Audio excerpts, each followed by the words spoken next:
jëf mbokk yi bàyyi xel xibaar yi maraxi fii ci M7TV tey nag ponk ci gën a fës bokk na ci visite bi Julien Youmbono def moom mi nga xamante ne mooy jëriñ ji yor wàllum liggéey fële ca diwaanu Guinée Bissau moom nag jamono yii li ñu bëgg mooy doxal ak partenariat ci diggante Guinée Bissau ak Sénégal.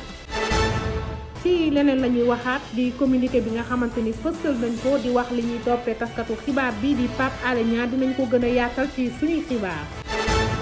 ci saisie bu am solo bi nga xamante ni diwaanu Sénégal defati na ko muy lu toll ci 2 milliards ci suñuy koppar la ñu teg loxo ci wàllum Sinébar fële ca diwaanu Kaolack loolu moo gënoon a fës ci ponk bu ngeen taaxiloo ci suñu yaatal. xibaar yi li ñu koy dooree mooy saisie bu am solo bi nga xamante ni duwaanu Sénégal def na ko ngir toll ci 200 milliards ci suñuy koppar la duwaanu Sénégal teg loxo ci wàllum Sinébar ci biir réew mi ñoo nga ko jàppee ci diwaanu Kaolack toll ci 20 kilogramme ak juróomi cocaïne yu ñu xaajale ci fukki paquet ak juróom paquet bu ne am 1 kilo loolu la ñu teg loxo ginnaaw test yu bari yi ñu def ci kits yooyu sax moo firndeel cocaïne bi nga xamante ni jàpp nañ ñi moo nekk ci kits yooyu li ko nalal Alpha Touré Diallo du chef de division bi yor wàllum kàddu yi nga xamante ni douane Sénégal moo ko am ci rapport boobu moo ko xam ne démb ci talaata ji benn waxtu di jot yu tegal fanweeri simili takk der yi nag nekk ci brigade pont Serigne Bassirou Mbacké bu Kaolack ñoo taxawal ab woto boo xam ne marque bi Toyota Land Cruiser la ak ñaari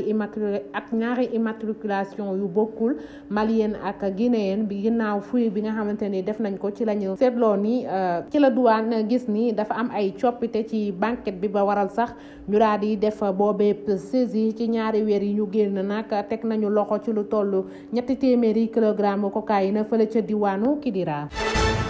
ci leneen la ñuy waxaat lu toll ci 1,7 ci ay plainte ak juróom-ñett fukk ak ñetti ordre d'ouverture d'enquête yi nga xamante ni xaatim nañ ko ci atum 2022 mooy bilan bi nga xamante ni ki nekkoon njiital OFNAC di Seynabou Ndiaye Diakhaté moom la xam ne démb ginnaaw bi ñu doon takkal ndomba tànk njiit lu bees lii di Serigne Bassirou Gueye moom nag bu ñu fàttalee am na fa juróom-benn at yoo xamante ni moo nekk ci boppu OFNAC ba tax na démb na occasion bi sax ngir defaale ab bilan ci liggéey bu mucc ayib bi nga xamante ni def na ko ci loolee ba tey Seynabou Ndiaye Diakhaté moom mi ngi déclaré ni lu toll ci 40 ci ay dossier jébbal na ko ñi nga xamante ni ñoo yor wàllum yoon kilifa yi nga xamante ni ñoom la jàpp ni ñoo yor justice bi tamit am na 35 dossiers yi nga xamante ni tamit jébbal na leen ko ci taabal bi ginnaaw bi ñu ko takkalee ndomba tànk na gën a démb nag Serigne Bassirou Gueye moom doggu na ngir amal liggéey bu am solo boo xamante ni moo koy xaar donte nee na yombul ci moom benn yoon waaye nee na dina def kéemtalaay kàttanam ngeen amal liggéey bu am solo bi nga xamante ni askanu Sénégal yépp moom lañ ciy xaar loolu la Soleil xamle.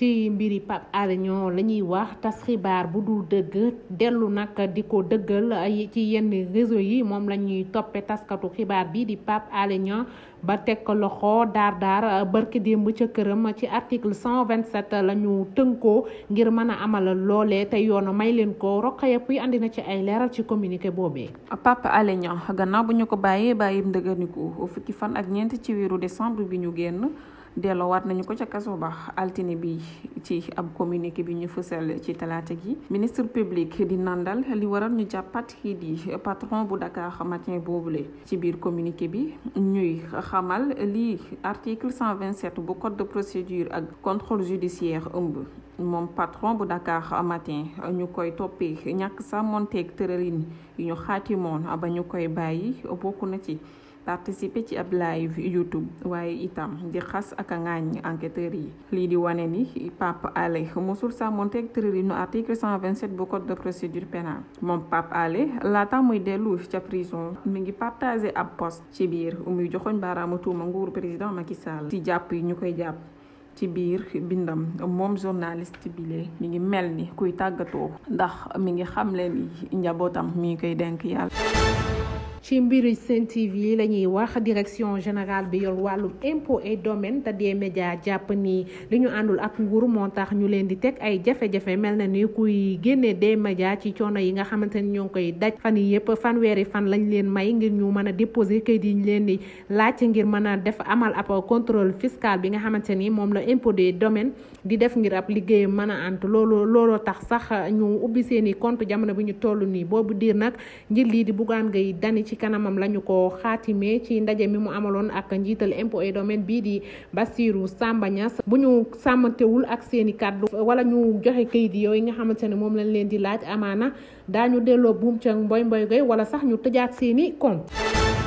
ci mbiri koom la ñuy àddu 200 milliards ak fukk ci suñuy koppar mooy som bu am solo bi Sabodala Gold Operation dugal ci koom-koomu réew mi groupe bi di Envour Mining ci filiale bi mu bokk nag fësal na ko démb ci talaata ji ci rapport atum 2021 bi nga xamante ni def na ko ci téeméer boo jël lu yemook 1,6% moom lay dugal ci produit intérieur brut national ak koom-koomu réew loolu sax day amal njariñ bu baax dëkk bi nga xamante ni fi lañ nekk di defee liggéey bu am solo boobu.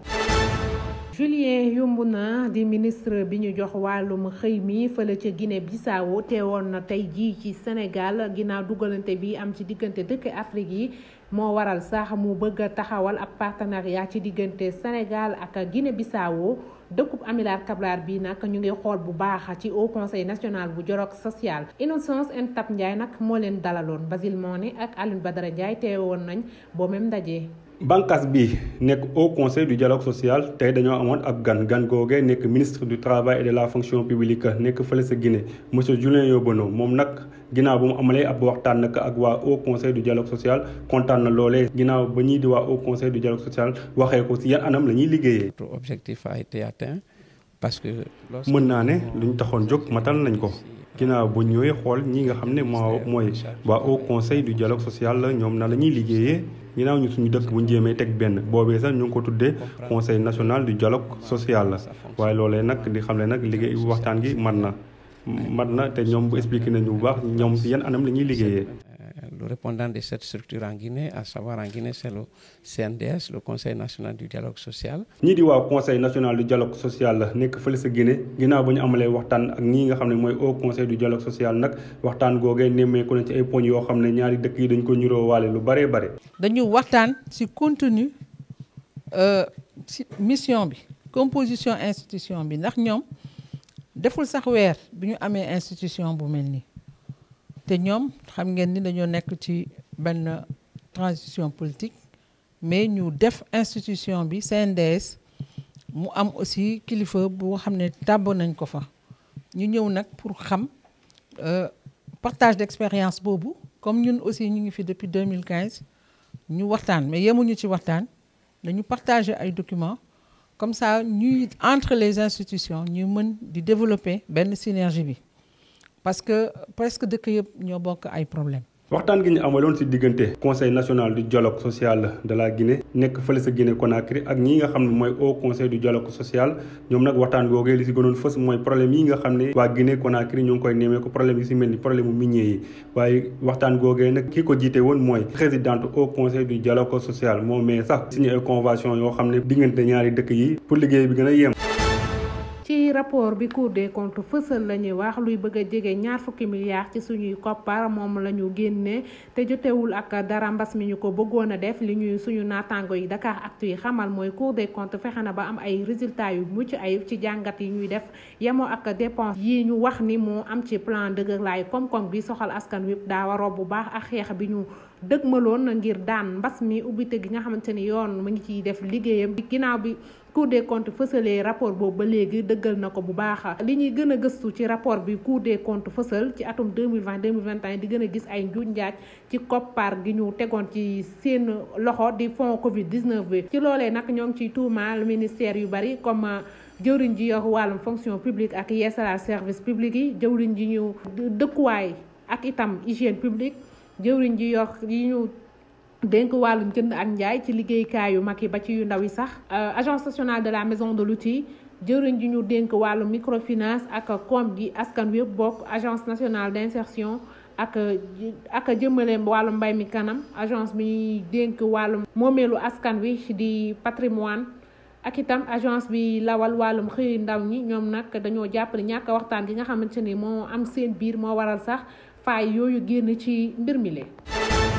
daanaka benn activité doxatul fële ca faculté de médecine de pharmacie et d'odontologie bu UCAD ndongo yi naka dañoo lànk ni duñu dem ca amphiya lu toll ci juróomi fan li ñuy sàkku mooy ñetti poñ yi nga xam ni moo nekk ci plateforme bi ñu am ci ay satisfaction ñu déglu explication wu président bi di Al Amin Bité joxe muy président commission de presse ci micro wu Cheikh. benn bi mooy ci biir faculté bi maanaam question de vaccination ñu vacciner ñàkk ñun étudiants yi nga xamante ni à chaque fois dañuy am contact ak malade yi nga xamante ni ñi ngi à l'hôpital ñi nga xamante ni am nañ hépatite B te ku ne xam na ne hépatite B tuflit rek mën na ci wàllante te loolu noonu lu ñàkk wóor la ci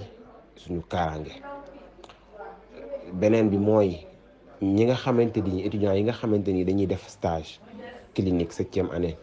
pendant at ay weer yu topp te ñoom ñooñu bu ñu paree duñ leen jox benn ndàmpaay boo xamante ne bii mooy tax ñu mën a def seen ab liggéey nam ware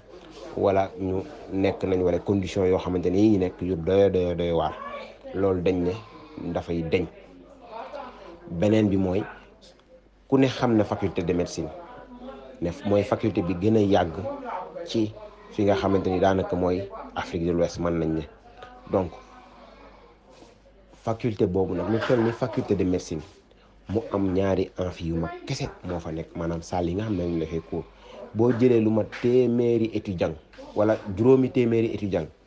salle yi ñuy defee cours daanaka salle la yoo xamante ni normalement buñ ko xayma du def sax lu mat téeméeri étudiant kon loolu noonu wax dëgg yàlla lu ñuy yàgg a jooy la te wax nañ ñu ne depuis daaw dinañ taxaw ak yeneen yoo xamante ni bari na lu ci mel ni ci biir faculté bi ay maanaam diggante étudiant bi li muy soxla pour dem def ay déposition ak yu bari day metti lool ndaxte ñoom seen liggéey dañ ko matalewul dara. jërë ngeen jëf mbokk yi doon bàyyi xel xibaar yi ñu ngi leen di jox di daje ba ëllëg incha allah.